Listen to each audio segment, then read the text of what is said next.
up, compassionate people, and welcome to the Vegan News Wednesday show. Bunch of stories as always, so let's go ahead and dive right in.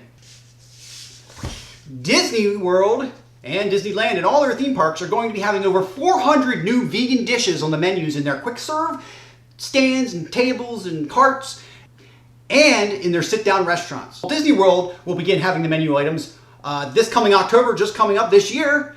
And Disneyland in California will be 2020, early spring 2020, no exact month or date given, as of next year. It's apparently a pretty major undertaking as Disney World and Disneyland are basically small cities. There's over 602 menu items that need to be changed and adjusted in Disney World alone. And soon there will be themed vegan dishes for each area. Some of these include the Star Wars themed Tatooine Two Sons hummus, or the Lei Fu Festin at the Be Our Guest restaurant, which is Beauty and Beast themed, I would assume. And things like chili spiced fried tofu, eggless Florentine. And there will be a new green leaf logo alongside these menu items in areas of the menu that you'll be able to use to confirm what's vegan and what's not. But as always, ask your servers and check the ingredients just in case they're not exactly sure what vegan means. I'm pretty sure they probably did their research though. And personally, I want to go to Walt Disney World now as an adult because there's an entire Star Wars area and you can go into the and you can go into the Millennium Falcon.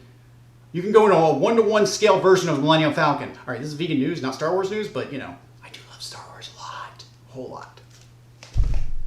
And the Thai government has killed 86 tigers. Why, you may ask? Well, 3 years ago, they seized 147 tigers from the famous and notorious Tiger Temple in Thailand. That only leaves 61 surviving tigers now of the 147 they did take 3 years ago.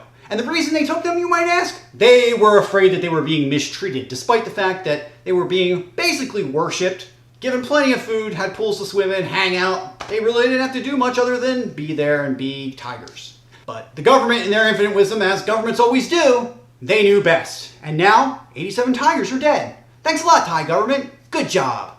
Thailand's Department of National Parks is saying that the tigers died due to respiratory illness. 87? I can understand a couple, but 87. 87 tigers died. You couldn't treat that with antibiotics or, maybe return them home? 87. Okay, that's not cool. Let's move along to a positive story. Greta Thunberg, yes, there's a lot of news about her. We're going to try and keep it very centered. She has been nominated for the Nobel Peace Prize by deputies in the Socialist Left Parliament of Sweden. The statement they give is, climate threats are perhaps one of the most important contributions to war and conflict, and the mass movement that she has promoted is a very important contribution to peace. Greta Thunberg started striking every Friday during the summer at the Swedish Parliament to bring attention to these climate issues. In her recent speech at the UN Climate Conference, which I highly recommend everybody watch. You can find it on YouTube. If I have time, I'm going to edit together a shorter version of it and throw it up on Facebook. But her speech is amazing and powerful. And that alone deserves the Nobel Peace Prize, in my opinion. If she does win, right now, she's 16, she would be the youngest person to win ever. And also in Greta Thunberg news, her and 15 other children are suing 5 nations in a landmark climate complaint. They are suing 5 of the world's major carbon polluters. This includes Argentina, Brazil, France, Germany, and Turkey. And before we move on, I just want to highlight a part of her speech that was the most powerful, and some of this has circulated around, but I'm just going to read it very quickly. It's short and concise. This is all wrong. I shouldn't be up here. I should be back in school on the other side of the ocean. You have stolen my dreams, my childhood, with your empty words. We will not let you get away with this. Right here, right now is where we draw the line. And Greta and others like her are being examples for other children about what needs to happen and what needs to be done. People didn't listen to our generation or the generations past for the last 30 or 40 years. People are starting to pay attention and wake up, finally. The Physicians Committee for Responsible Medicine has broken the story. They're calling it Milkgate. They were able to show that the National Dairy Council paid the American Heart Association to be on their list. In fact, they paid around $100,000. And with the new guidelines coming out, heavily favoring dairy products, flying in the face of international and national scientific consensus, something smells a little, let's not be speciesist. That story will be linked down below, as well as everything always is, so that you can go and read for yourself. This is huge. This is damning. Very, very damning to the American Heart Association and to the dairy industry themselves, although I'm sure they don't really care that much. They've got lobbyists. But this proves the link. This proves that we have irrefutable proof. After the Physicians Committee for Responsible Medicine broke this story, the American Heart Association actually took the National Dairy Council off their list of funders, and well, that's not very transparent, is it?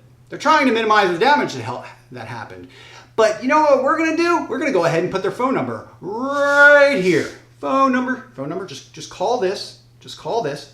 And I'll also see if I can get something put in the description / comments, depending on the platform, that you guys can email or find some other way to contact them. But I'm pretty sure I'm going to find a phone number, and that phone number is going to be right here. Just call this number right here. Just call it. Please call this number. Please call this number. Give them the hell they deserve. All right, guys, that's everything. Thank you so much for watching. Love your faces. Love you guys so much. And we'll be back for the Friday show. And in the meantime, think of any activist that you think deserves to be the activist of the week. We'll give them some exposure, and we'll allow them to choose a nonprofit that we can help promote in our description and throughout our platforms. All right, love you guys so much. See you Friday. Bye.